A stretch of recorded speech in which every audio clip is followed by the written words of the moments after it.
नमस्कार, स्वागत है आप सभी का टीएनपी न्यूज के खास प्रोग्राम अपना उत्तर प्रदेश में और मैं हूं आपके साथ मिशा सिंह। बढ़ते हैं खबरों की ओर। केंद्रीय बजट के बाद उत्तर प्रदेश के मुख्यमंत्री योगी आदित्यनाथ ने प्रेस कॉन्फ्रेंस की। सीएम ने कहा कि केंद्रीय बजट विकसित भारत की कल्पना को साकार करने वाला है।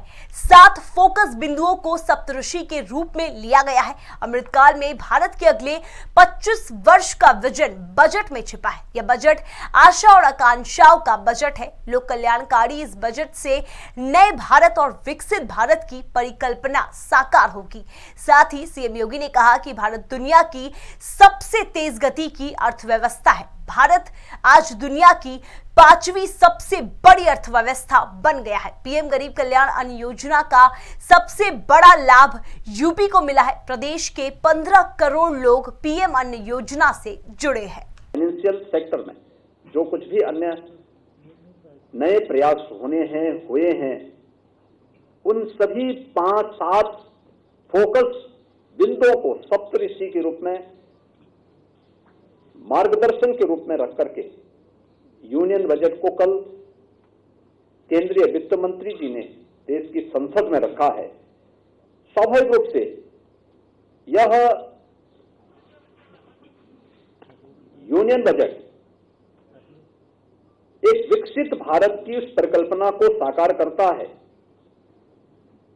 जो आज प्रधानमंत्री मोदी जी के विजन के अनुरूप जब देश अपनी आजादी का शताब्दी महोत्सव मना रहा होगा तब हर भारतवासी गौरव के साथ कह सकता है कि मैं दुनिया की सबसे बड़ी आर्थिक महाशक्ति के रूप में स्थापित भारत का नागरिक हूं। बरेली मुरादाबाद खंड स्नातक क्षेत्र के चुनाव की मतगणना जारी है। देर रात तक नतीजे आने की उम्मीद जताई गई है। हालांकि मैदान में वैसे तो 10 प्रत्याशी हैं, मगर लड़ाई बीजेपी और सपा के बीच दिखाई दे रही है। दोनों पार्टियां अपनी अपनी जीत का दम भर रही है। बीजेपी की तरफ से डॉक्टर जयपाल सिंह है तो वहीं सपा की तरफ से शिव प्रताप सिंह मैदान में है। बता दें कि बीजेपी प्रत्याशी जयपाल सिंह लगातार 2 बार चुनाव जीत चुके हैं और इस बार हैट्रिक लगाने का दावा कर रहे हैं। तो वही सपा के शिव प्रताप सिंह का दावा है कि इस बार चुनाव सपा ही जीतेगी। आज पूरे 9 जिले की जो बरेली मुरादाबाद के 9 डिस्ट्रिक्ट्स हैं उनका एमएलसी जो स्नातक खंड है उसकी जिसका 30th को वोट पड़ा था उसकी आज काउंटिंग प्रातः 8 बजे शुरू हो गई। 8 बजे स्ट्रॉन्ग रूम खोला गया। 246 बूथ जितने हमारे थे इन सब के जो मतपेटिकाएं सभी एकदम इंटैक्ट थी। कैंडिडेट्स 3 कैंडिडेट्स आ गए थे, उनके समक्ष ही वीडियोग्राफी के साथ स्ट्रॉन्ग रूम खोला गया। 14 टेबल्स लग गई हैं और 14 टेबल्स पे अभी फर्स्ट राउंड से शुरू हो गया है काउंटिंग और ये 2 शिफ्ट में मोस्टली चलेगा। 92,000 वोट्स पोल्ड हुए हैं। जैसा कि आपने देखा होगा कि पोल परसेंटेज बहुत अच्छा रहा है, लगभग 53% से ऊपर रहा है। बागेश्वर धाम सरकार पंडित धीरेन्द्र कृष्ण शास्त्री माघ मेला प्रयागराज पहुंचे। सबसे पहले उन्होंने संगम पहुंचकर डुबकी लगाई। इसके बाद कई शिविरों में जाकर उन्होंने साधु संतों से मुलाकात की। इस दौरान धीरेन्द्र कृष्ण शास्त्री ने सपा नेता स्वामी प्रसाद मौर्य पर निशाना साधा और कहा कि रामचरितमानस पर सवाल उठाने के चलते उन्हें भारत में रहने का अधिकार नहीं है। बता दें कि स्वामी प्रसाद मौर्य ने कुछ दिन पहले ही धीरेन्द्र शास्त्री पर सवाल उठाए थे, जिसको लेकर धीरेन्द्र शास्त्री ने उन पर पलटवार किया है। बागेश्वर धाम के पीठाधीश्वर पंडित धीरेन्द्र कृष्ण शास्त्री प्रयागराज के मेजा तहसील पहुंचे, जहां उनके दिव्य दरबार में दर्शन के लिए श्रद्धालुओं का जन सैलाब उमड़ा। जहां पंडित धीरेन्द्र शास्त्री ने पूजा अर्चना के बाद अपनी कथाएं शुरू की और कहा कि अरे मेरे पागलों, मुझे यह मालूम होता कि मेरे दर्शन के लिए लोग इतने व्याकुल हैं तो शायद इतना विलंब ना होता। साथ ही कहा कि मैं यहाँ कोई चमत्कार दिखाने नहीं बल्कि सभी को बालाजी दरबार का आशिक बनाने के लिए आया हूँ, सनातन धर्म की रक्षा करने आया हूँ।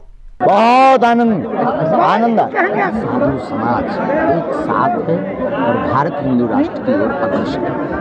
आपने क्या हमें संतों ने अपने चरणों की धूली दी। आपने डुबकी भी लगाई है? डुबकी भी लगाई, संतों की चरणों की रज में भी लगाई और संगम में भी। योगी आदित्यनाथ जी से मिलने का प्लान है आपका? ऐसा कोई हमारा बात, हम राजनीतिक आदमी नहीं, संतों से बड़ा कौन है। वाराणसी में पूर्व स्वतंत्रता सेनानी निहाला सिंह की स्मृति में बने कालिका धाम इंटर कॉलेज का 75वां वार्षिक उत्सव मनाया गया। कार्यक्रम में मुख्य अतिथि के तौर पर पूर्व छात्र रहे मध्य प्रदेश के जिला जज देवेंद्र प्रसाद मिश्र और विद्यालय के संरक्षक डॉक्टर तेग बहादुर सिंह मौके पर मौजूद रहे।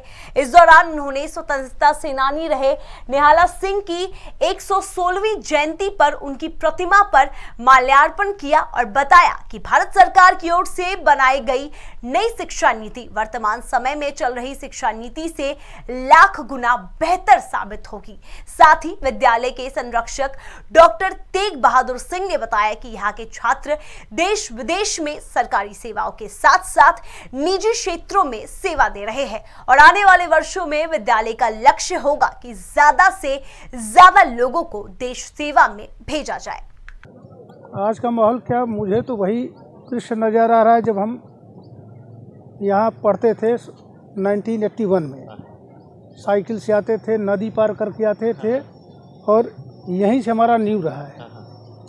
फिर उत्तरोत्तर नींव चूँकि मजबूत था, यहाँ जो शिक्षा का नींव था, आगे बढ़ते गए, सफलता मिलती गई।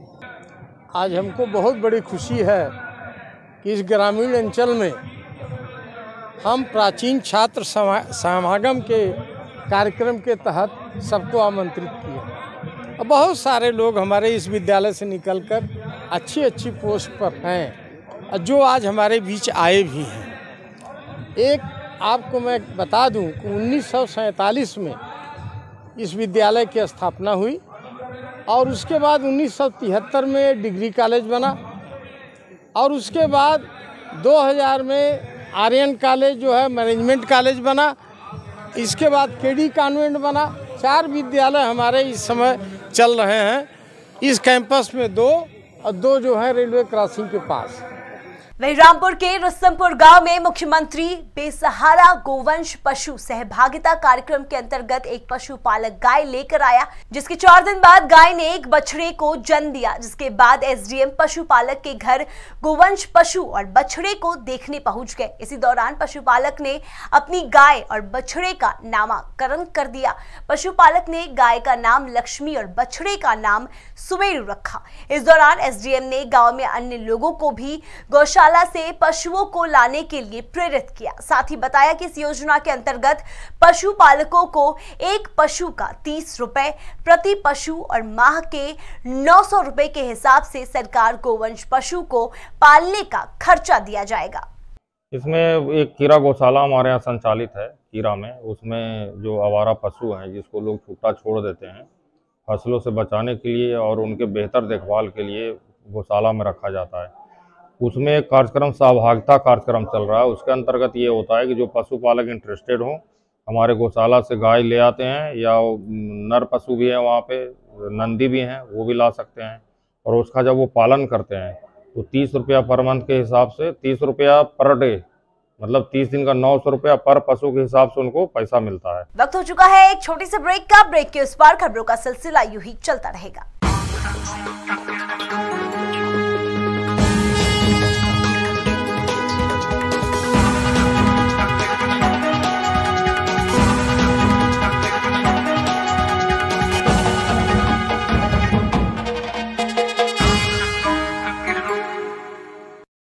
स्वागत है आप सभी का। ब्रेक के बाद नजर डालते हैं आगे की खबरों पर।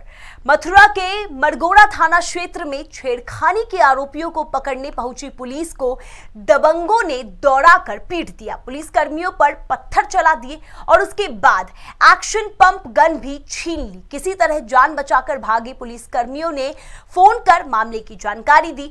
उसके बाद पहुंची कई थानों की फोर्स ने पुलिस कर्मियों को अस्पताल में भर्ती कराया। बता दें कि हमले में 2 दरोगा सहित सहित 3 पुलिसकर्मी घायल हुए हैं। आरोपियों की तलाश में पुलिस जगह जगह दबिश दे रही है। रात को 8 बजे मैं अपने प्लॉट पे आई घर से भैंस बांधने के लिए, तो 2 बाइकों पे 3 लोग आए थे। तो उन्हें मेरे पीछे से बाइक रोक के उसने पहले तो पीछे से मुझे पकड़ा और मारा। फिर मैंने उससे बात की मैं क्या बात है, तो उसने मुझ पर उल्टा गले पे हाथ चलाया और मेरी जान से मारने के लिए धमकी दी और मेरी इज्जत लूटने के लिए उसने बहुत प्रयास किया। फिर मैंने आवाज़ लगाई तो इतने मेरे पड़ोसी आ गए, फिर वो भाग गए। बरेली के बहेड़ी थाना क्षेत्र में बदमाशों के हौसले बुलंद है। मामला शेखुपुर मोहल्ले का है, जहां बीती रात 6 बदमाशों ने घर में घुसकर लाखों रुपए की डकैती कर डाली। जानकारी के मुताबिक बदमाशों ने घर में रखे 3,10,000 रुपए के साथ 4 तोले सोने के आभूषण लेकर रफू चक्कर हो गए। पूरी घटना घर में लगे सीसीटीवी कैमरे में कैद हो गई, जिसमें डकैती की घटना को अंजाम देते हुए साफ तौर पर देखा जा सकता है। हालांकि घटना के समय गृह स्वामी जाग रहा था, पर वह अनहोनी के डर से वह चुप रहा। बाद में उसने परिजनों को सूचना देने के साथ बहेड़ी पुलिस को सूचना दी। फिलहाल सूचना पर पहुंची पुलिस बदमाशों की तलाश में जुट गई है और मामले की तफ्तीश कर रही है। फिर मैंने अपने भतीजे को मैंने फोन करा, मेरे मोबाइल मेरे पास था, तकिए के नीचे से मैंने निकाला और सबसे पहले अपने भतीजे को फ़ोन करा। भतीजे ने अपने हमारे चाचा उचा जब करीब में रहते हैं उन सबको इकट्ठा करा, तो वो जब तक वो लोग इकट्ठे हो गया है वो लोग भाग चुके थे। उनके पास कोई हथियार थे? उनके पास रॉडें थी लोहे की, और वो आपस में बातें भी कर रहे थे कि रॉड लेके आओ और सरिया लेके आओ, और एक उनके हाथ में तमंचे भी थे। लगभग कितने रुपए का माल यहाँ से ले गए? ये मेरे पास करीब 3,10,000 रुपये करीब कैश रखा हुआ था, जो मुझे आज किसी को देना था, उधार के थे पैसे मेरे पास, और बाकी सोना लगभग 4 तोले सोना था, ज्वेलरी थी, वो लेके चले गए। हमीरपुर जिले के सरकारी स्कूलों में शिक्षा के साथ खिलवाड़ करने का लगातार मामले सामने आ रहे हैं। बता दें कि यहां लिंगा गांव के प्राथमिक विद्यालय के स्कूली बच्चों से स्कूल प्रांगण की साफ सफाई कराई जा रही है।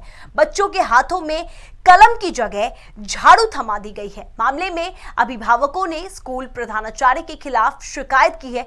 फिलहाल मामले पर संज्ञान लिया जा रहा है। जल्द ही मामले पर स्कूल की जवाबदेही तय होगी। हमीरपुर के बिवार थाना क्षेत्र से मारपीट का वीडियो सोशल मीडिया पर जमकर वायरल हो रहा है। वीडियो में देखा जा सकता है कि कैसे घर में घुसे एक युवक को ग्रामीणों ने पकड़कर पीटा। बता दें कि ग्रामीणों ने चोरी के शक में युवक की जमकर धुनाई कर दी, जिसके बाद ग्रामीणों ने अपनी गलती मानी और आपसी समझौता किया और युवक को छोड़ दिया। हमीरपुर के नगर पालिका परिषद में एसडीएम ने बैठक की। बता दें कि ये बैठक आवारा घूम रहे पशुओं की मिल रही शिकायतों पर हुई। इस दौरान एसडीएम ने सुअर पालकों से सुअरों को बाड़े में बंद करने के लिए 2 दिन का निर्देश दिया। साथ ही कहा कि निर्देशों का पालन न करने पर पालकों पर कार्रवाई होगी। आज मीटिंग हुई है शहर में, जो आवारा गंदे जानवर सुअर घूम रहे हैं उनके संबंध में कई बार शिकायतें मिली। सुअर पालकों को नोटिस दिए गए, लेकिन उन्होंने आज तक उस पर कोई कार्रवाई नहीं की। इस वजह से एसडीएम साहब, सीओ साहब, कोतवाल साहब के संरक्षण में आज नगर पालिका में सुअर पालकों से बैठक की गई और उनको निर्देश दिया गया कि 2 दिन के अंदर वो अपने अपने गंदे जानवरों को अपने बाड़ों में बंद करें और चराने जाएं, तो साथ में कोई व्यक्ति जाए, जिससे वो शहर के अंदर गंदगी न फैलाएं और खेतों में जो फसल है उसकी बर्बादी न करें। मथुरा जिले के थाना जमुना पार क्षेत्र में 2 दिन पहले एक युवक की गोली मारकर हत्या कर दी गई, जिसके बाद पुलिस हत्या के आरोपी की तलाश में जुट गई। बीते दिन आरोपी पुलिस के हत्थे चढ़ा और दोनों के बीच मुठभेड़ हुई, जिसमें आरोपी घायल हो गया। मुठभेड़ के दौरान आरोपी के हाथ पैर में गोली लगी, जिसके बाद घायल को जिला अस्पताल में भर्ती कराया गया। बता दें मामला शराब पीने को लेकर था। जब एक युवक ने दूसरे युवक को शराब पीने से मना किया तो उसने उसे गोली मार दी, जिसके बाद युवक की मौके पर ही मौत हो गई। जमुना पार में दिनांक 29 को नितेंद्र भारद्वाज की गोली मारकर हत्या की गई थी, जिसके संबंध में 5 अभियुक्तों के खिलाफ एफआईआर हुई थी। कल एक पुलिस मुठभेड़ में कृष्णा चौधरी नामक बदमाश को गिरफ्तार किया गया था और उसके 2 साथी फरार हो गए थे।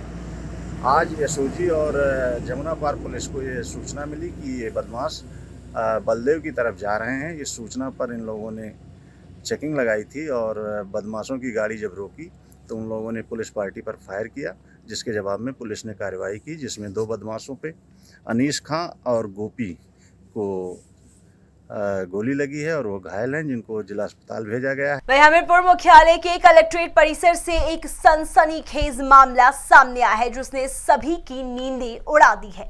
दरअसल ग्रामीणों को नाले में एक शव पड़ा मिला, जिसके बाद ग्रामीणों ने जमकर प्रदर्शन किया और पुलिस प्रशासन मुर्दाबाद के नारे भी लगाए। बता दें, ग्रामीणों और परिजनों का आरोप है कि पुलिस ने मामले पर कोई कार्रवाई नहीं की, जिसकी वजह से लोगों में आक्रोश है। 6 तारीख की है, 6 जनवरी की ग्राम सोनी की घटना है और होरीलाल निषाद मंगलपुर के थे।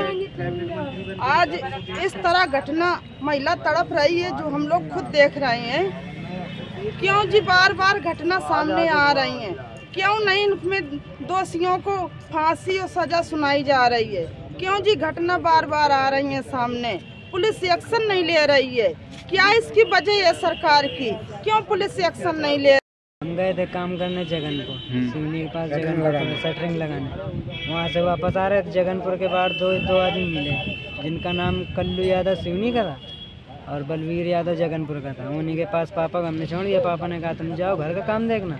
5 बजे के आसपास, 3 बजे घर से गए थे, तो हम वो चले आए। जब नहीं आए तो 10 बजे तक हमने इंतज़ार किया। पापा ने उन्हें पता किया, नहीं पता चला। जब सुबह पता चला कि सिवनी में नाली में एक शव पड़ा है, तो हमने वहाँ पे जाके देखा तो वो शव हमारे पिताजी का था। बदायूं के कोतवाली उझानों में दावत खाने जा रहे बाइक सवारों को ततारपुर गांव के पास मैजिक गाड़ी ने टक्कर मार दी, जिसके कारण दोनों की मौके पर ही मौत हो गई। मामले की जानकारी मिलते ही पुलिस मौके पर पहुंची और शव को पोस्टमार्टम के लिए अस्पताल भेजा। वहीं मामले की सूचना परिजनों को दी। उत्तर प्रदेश की तमाम खबरें देखने के लिए बने रहिए TNP न्यूज के साथ।